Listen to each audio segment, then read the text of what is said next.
Hi guys, আবার আমি চলে আসলাম একটা নতুন রেসিপি নিয়ে। মানে ডিমের দো পেঁয়াজ। এইটা ডিমের দো পেঁয়াজাটা আমার ভীষণ ভালো লাগে খেতে, যেমন চিকেন দো পেঁয়াজা, ডিমের দো পেঁয়াজা। একটা সেটা আমি দেখাচ্ছি। ডিমের দো পেঁয়াজা আমি কি করে করি। এইটা হচ্ছে ডুম ডুম করে কাটা পেঁয়াজ। এটা এটা হচ্ছে যে বেরেস্তা করব, পেঁয়াজ ভাজা। এটা লম্বা লম্বা করে কাটা। একটা টমেটো আছে, একটু কিশমিশ আছে, গ্রিন চিলি আছে, ধনেপাতা আছে, তেজপাতা আছে। আর এর মধ্যে জিরে, ধনে আর হলুদ আমি গুলিয়ে রেখে দিয়েছি, যেহেতু গুঁড়ো মশলা আমি গুলিয়ে রেখে দিয়েছি। এইটা পরে লাস্টে নামাবার আগে গরম মশলা দিয়ে নামাবো। একটা একটা করে ভাজবো। প্রথমে যেমন আমি আলুগুলো ভেজে নেব। এই আলুগুলো প্রথমে গোটা গোটা ডিম আর গোটা গোটা আলু ভেজে নেব।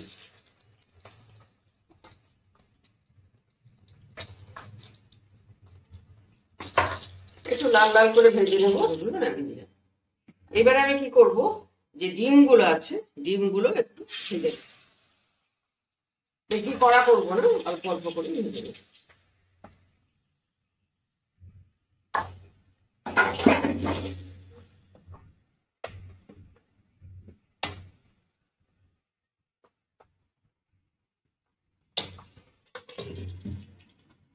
এবার ডিমগুলোকে একটু দেখি কেমন হলো। তো হয়ে গেছে, উল্টে পাল্টে ডিমগুলোকে ভেজে নিলাম। এই যে ডিমগুলো ভাজা হয়ে গেছে। এবার আমি কি করব, কুচো করে কাটা যে পেঁয়াজগুলো আছে না, কুচি কুচি করে কাটা, এইগুলাকে আগে বেরেস্তাটা ভেজে নেবো আমি। এই যে কুচো কুচো করে কাটা পেঁয়াজগুলো কুচি করে, এইগুলো এখন আমি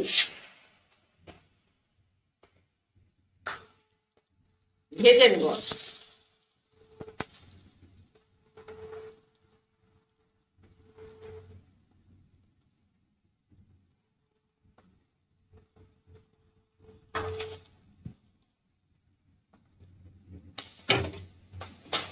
এগুলোকে আগে আমি ভেজে নিই। ভেজে নিই, তারপরে একটু করে ভাজতে হবে। ভেজে নিই, পেঁয়াজগুলো প্রথমে ভাজা হয়েছে। হ্যাঁ, ভাজা হয়ে গেছে পেঁয়াজ। হয়ে গেছে, আমি নিলাম। এবার আমি কি করব, এই তেলের মধ্যে একটু চিনি দেব। চিনি, অল্প একটু চিনি ছড়িয়ে দিলাম। তাতে কি হবে, লাল হবে। চিনিটা একটু ক্যারামেলাইজড হয়ে যায়, হওয়ার পরে চিনিটা একটুখানি তেলটা লাল হবে। এগুলো একটু চিনিটা দিলাম। এবার একটুখানি জিরে দিয়ে দিলাম এর মধ্যে, আমি ফোড়নের মধ্যে দিয়ে কি করলাম, পেঁয়াজ কুচি যেটা একটু বড় বড় করে পেঁয়াজ আমি কেটেছিলাম, সেটাকে আমি দিয়ে দিলাম।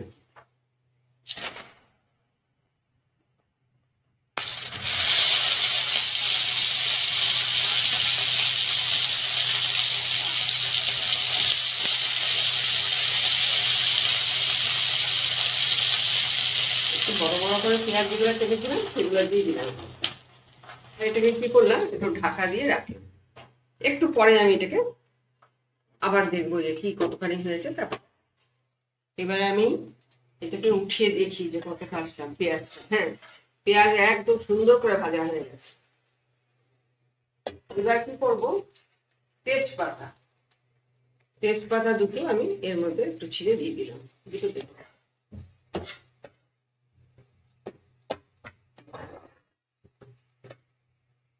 তেজপাতা দিয়ে দিলাম। এই মশলাটা জিরে, ধনে আর হলুদ আমি এটার মধ্যে দিয়ে দেবো।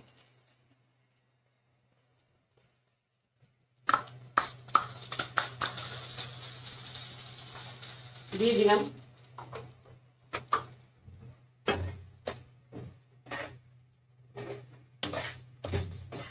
মশলাটা দিয়ে দিলাম। এবার আমি করলাম, ওই জলটা, বাটি ধোয়া জলটা দিয়ে দিলাম। এর মধ্যে আমি টমেটো দিয়েছি, টমেটোটা দিয়ে দিলাম।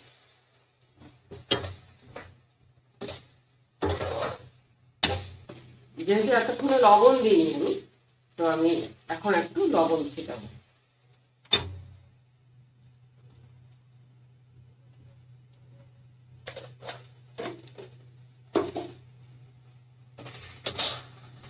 এইবার কি করছি, এবার হচ্ছে দেবো আমি রসুন আদা বাটা, এই যে রসুন আদা বাটাটা এখন এর মধ্যে দিয়ে দিলাম।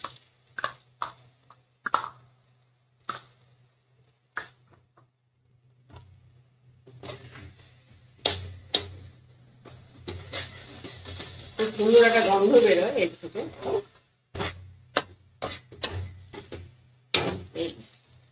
সুন্দর করে দিয়ে দিলাম। এবার একটু মশলাটা আমার মাখা মাখা হোক, একটু ভাজা হোক, তারপরে আমি আবার দেখাচ্ছি। এটা খুললাম একটুখানি, না বুঝতে পারবো না। তো তেল ছেড়ে দিয়েছে, তেল বোঝাই যাচ্ছে যে তেল ছেড়ে দিয়েছে। তাহলে মশলাটা কষাটা প্রায় শেষের মুখে। আগে আমি একটা কাঁচা লঙ্কা দিয়ে দেবো, কারণ আমরা তো শুকনো লঙ্কা খাই না, শুকনো লঙ্কার গুঁড়ো খাই না, আগেই বলেছিলাম।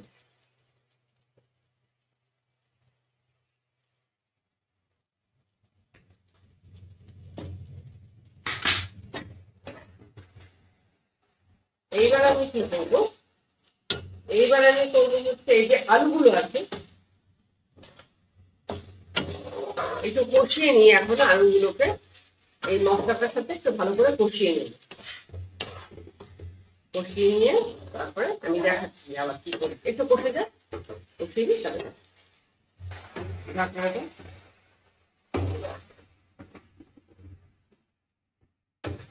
ছাতলা হয়ে গেছে, ভালো করে ছাতলানো হয়ে গেছে, কষানো হয়ে গেছে ভালো করে। খুব ভালো করে কষিয়ে দিলাম।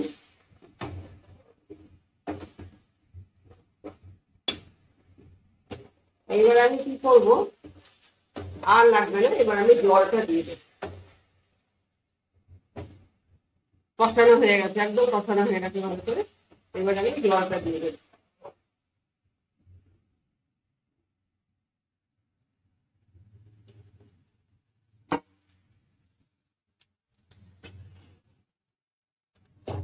জলটা ফুটে গেলে তারপরে আমি ডিমটা দেবো এর মধ্যে।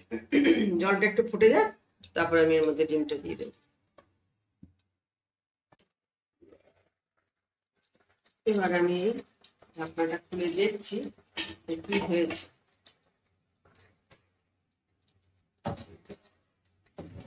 হ্যাঁ, বেশ ভালোই হয়ে গেছে কষানো। এবার আমি ডিমগুলো দিয়ে দিচ্ছি।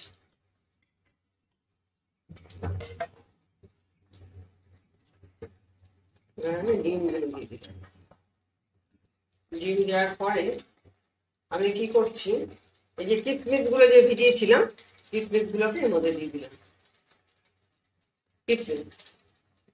এইবার করবো কি, এবার আমি ধনে পাতা গুলাকে এর মধ্যে দিয়ে দেবো।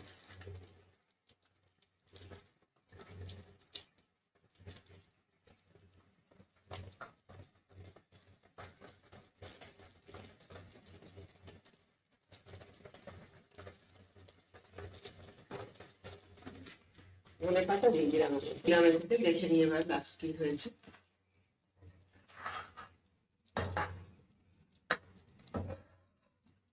আমার তো মনে হচ্ছে ভীষণ মানে ঠিক হয়েছে একদমই। আর এটুকু তো আলু টেনে নেবে, আর চেয়ে বেশি শুকিয়ে দিলে আর ভালো লাগবে না।